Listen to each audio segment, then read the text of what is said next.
రంగారెడ్డి జిల్లా రాజేంద్రనగర్ బాలాపూర్ మండలాల్లో 976 గజాల పార్కుతో పాటు 1.28 ఎకరాల ప్రభుత్వ భూమిని హైడ్రా కాపాడింది. వాటి విలువ సుమారుగా 111 కోట్లకు పైగా ఉంటుందని హైడ్రా అధికారుల అంచనా. మైలార్దేవుపల్లి గ్రామంలోని శాస్త్రీపురం కాలనీలో 976 గజాల పార్కు స్థలం చుట్టూ గతంలో మున్సిపల్ అధికారులు ఫెన్సింగ్ వేశారు.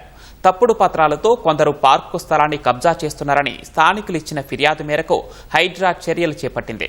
1996లో వేసిన హుడా లేఅవుట్లో పార్కు స్థలం కబ్జా అయిందని ఫిర్యాదు చేయగా వెంటనే స్పందించి ఆ స్థలాన్ని హైడ్రా కాపాడిందని స్థానికులు హర్షం వ్యక్తం చేశారు.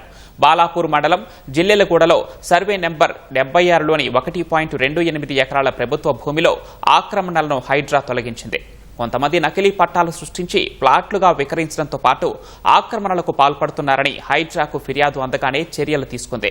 పార్కుతో పాటు ప్రభుత్వ స్థలం చుట్టూ ఫెన్సింగ్ వేసి హైడ్రా బోర్డులను ఏర్పాటు చేసింది.